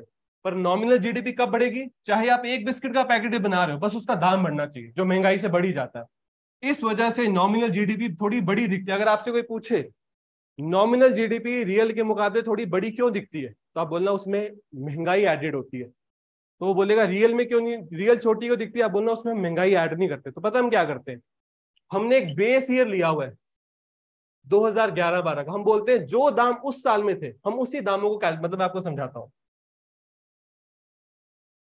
जैसे कोई बोले आपको 2023 के हिसाब से इंडिया की नॉमिनल जीडीपी भी निकाल दो और रियल जीडीपी भी निकाल दो, आप बोलोगे ठीक है। आप बोलोगे क्या बनाया कंटिन्यू, उसने बोला एक बिस्किट का पैकेट, आप बोलोगे ठीक। आज वो बिस्किट का पैकेट 10 रुपए का बिक रहा है, पर 2011 में वो बिस्किट का पैकेट 5 रुपए का ही बिक रहा था, तो आप रियल में 5 ही रखोगे, आप उसमें इन्फ्लेशन ऐड नहीं करोगे। अगर आप इस बात को समझ पाए तो ठीक है, नहीं समझ पाए तो सिर्फ इतना समझ लेना नॉमिनल जीडीपी गलत होती है क्योंकि इसमें इन्फ्लेशन होती है, रियल जीडीपी सही होती है, इसमें इन्फ्लेशन नहीं होती है। रियल जीडीपी का साइज छोटा होता है, नॉमिनल जीडीपी का साइज बड़ा होता है। सरकार ने जो टोटल कर्जा लिया है अगर आप रियल जीडीपी से कैलकुलेट करोगे तो परसेंटेज बहुत ज्यादा आ जाएगी, नॉमिनल से कैलकुलेट करोगे तो परसेंटेज कम आ जाएगी। सरकार चाहती है आप यहां से कैलकुलेट करो ताकि उन पे प्रेशर कम पड़े, पर असल में कैलकुलेशन यहां से होती है, तो ये इतना बड़ा हुआ है और सरकार इस वजह से बहुत चिंता में आ गई। ठीक है, ठीक है। तो अगर आपके सर पे ज्यादा कर्जा हो गया तो सबसे बड़ी दिक्कत क्या होगी? अगर आपके सर पे कर्जा ज्यादा तो सबसे बड़ी प्रॉब्लम क्या होती है? सबसे बड़ी प्रॉब्लम होती है कि लोगों को डर लगता है कि क्या हमारा पैसा ये वापस करेगा या नहीं करेगा। सबसे बड़ा होता है कि आपकी इमेज खराब हो जाती है फाइनेंशियली। ठीक है, जैसे अडानी ग्रुप है, अडानी के पैसे खत्म नहीं हुए थे पर फिर भी शेयर मार्केट में शोर मच गया। असल में अडानी कर पता है क्या रहा है, अडानी कह रहा है कि पुराने बिजनेस तो चलो हैं जो हैं, हम और आगे बढ़ते हैं और बिजनेस कुछ करते हैं। तो उसके लिए गौतम अडानी ने बुलाया अपनी कंपनी के लोगों को कि और बिजनेस करना है, पैसा दो। वो कह रहे हैं सारा पैसा तो इन्वेस्टेड है पुराने बिजनेसेस में। तो वह कह रहे चलो बैंकों के पास चलते हैं और पैसा मांग लेते हैं और जल्दी ग्रो करेंगे। उस चक्कर में उन्होंने इतना लोन ले लिया अपने सर पे कि लग रहा है कि पता नहीं अडानी पैसा वापस कर पाएगा, कर देंगे, वो है उनके पास काफी कुछ, और कुछ नहीं तो अडानी के पास इंफ्रास्ट्रक्चर इतना है कि उसको बेच के पैसा वापस आ जाएगा। पर जब इतना ज्यादा कर्जा लोगे तो कहीं ना कहीं तो लोग सोचेंगे कि पता नहीं पैसा वापस करेगा कि नहीं करेगा, ये इंडियन गवर्नमेंट पे खतरा आ जाएगा। ठीक है, रिसेंटली इंडिया ने अपने एयरक्राफ्ट कैरियर्स को एक एक नेवी प्रैक्टिस में बुलाया। एयरक्राफ्ट कैरियर्स बहुत बड़े जहाज होते हैं जिसपे फाइटर एयरक्राफ्ट लैंड भी करता है, टेक ऑफ भी करता है। आपसे पूछ रहे कितने एयरक्राफ्ट कैरियर्स बुलाए इंडिया ने? अब जितने हैं उतने बुलाएंगे, दो। एक है विक्रमादित्य, एक है विक्रांत, ये तो अभी कुछ ही महीने पहले इंडक्ट हुआ है। तो इनको बुलाकर इंडिया ने रिसेंटली एक एक एक्सरसाइज करी। ठीक है, बस एक लास्ट कोई क्वेश्चन आपको करा दूं जो सबसे, ये क्वेश्चन किया आपने? बस आप ये बता दो ये स्टेटमेंट सही है कि गलत है, और छोड़ो बाकी सब छोड़ो आप। ये निहायत ही गलत स्टेटमेंट है। आप यहां तक पढ़ते रहे और आपके अंदर से आवाज आ गई सही है, आपने ये तो पढ़ा ही नहीं। ये बोल रहे हैं कि विपर्जय का बंगाली मतलब है मिरेकल। देखो एग्जामिनर आपको कैसे फंसाता है, आधी स्टेटमेंट सही लिखी है, आप बस कॉन्फिडेंट हो गए, आपने अगर इधर उधर वाले को भी बता दिया कि इसका सी लिख के आना सही है, मेरे को पता, ठीक है, उनका भी गलत करा दिया आप लोगों ने। कोई तूफान का नाम मिरेकल क्यों रखेगा? असल में बिपरजॉय का बंगाली मतलब होता है डिजास्टर, ना कि मिरेकल। ठीक है, तो यहीं पर आपको फंसा लेता है एग्जामिनर बहुत बुरा। ये तो यूपीएससी वाले, मतलब ये क्वेश्चन आपको सिर्फ इसलिए दिखा रहा हूँ कि आजकल एक ट्रेंड चल रहा है, जो बच्चे तैयारी करके आ रहे हैं उनसे उनको मुश्किल पूछो, हर जगह एक ट्रेंड चल रहा है। मान लो अभी ग्रेड बी में जाते हो और वहां पर एक आधा ऐसा क्वेश्चन आएगा तो थोड़ा आपको समझ में आना चाहिए कि क्वेश्चन फेस कैसे करने होते हैं। ये एक बहुत इंटरेस्टिंग डाटा है। हमारी कंट्री में हम साइक्लोन का नाम कैसे रखते हैं, जैसे ये बिपरजॉय सुपर साइक्लोनिक था क्योंकि इसकी स्पीड 221 किलोमीटर पर आवर से ज्यादा चलेगी। जैसे ये गुजरात के पास आया इसकी स्पीड एकदम से गिरनी शुरू हुई, अगर तब बढ़ जाती ना तो बहुत डिस्ट्रक्शन होती।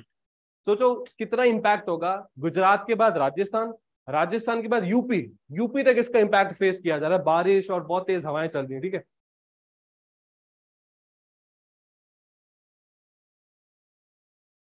अगर आप में से जो बता सके, बस ये एक लास्ट क्वेश्चन आता है, ये स्टेटमेंट गलत है एमएसपी को लेकर, क्यों गलत है? जो सरकार क्रॉप्स पे एमएसपी देती है ना उसको लेकर ये स्टेटमेंट है, गलत है, मैं आपको बता देता हूँ गलत है, पर क्यों गलत है?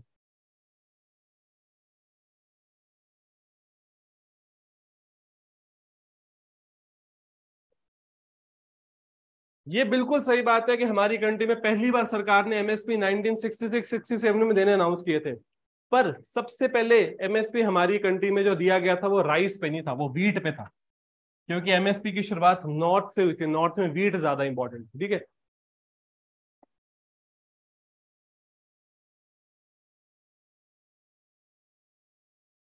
आज का लास्ट क्वेश्चन, ये जो सरकार कभी भी कोई नोट बंद कर देती है, कहती है कि 2000 करोड़ इतने टाइम के बाद नहीं चलेगा, इसकी पावर सरकार को किस कानून से मिल रही है? आरबीआई। ये सब कुछ सरकार कर पाती है। आरबीआई एक्ट 1934, इसी से बना था आरबीआई। किसकी रिकमेंडेशन थी आरबीआई बनाना? किसकी थी? Hilton young commission. एक कमीशन बैठा था हिल्टन यंग, उसने 34 में इस एक्ट को बनाया, 35 में आरबीआई बन गया, 37 में आरबीआई के हेडक्वार्टर्स कोलकाता से मुंबई शिफ्ट हो गए, और फाइनली आरबीआई का राष्ट्रीयकरण हुआ था, नेशनलाइजेशन 39 में। ठीक है, ये 3 ईयर सब में 19 लगा लेना, 1935, 3 बड़े इंपॉर्टेंट ईयर। बना कब? हेडक्वार्टर्स कोलकाता से मुंबई कब चले गए, और आरबीआई का राष्ट्रीयकरण होता है सरकार के अंडर का भाग। ठीक है, ठीक है, मुझे आपको जितना कवर कराना था मैंने कवर करा दिया। अगर आपको और कोई डाउट है तो प्लीज पूछ लो।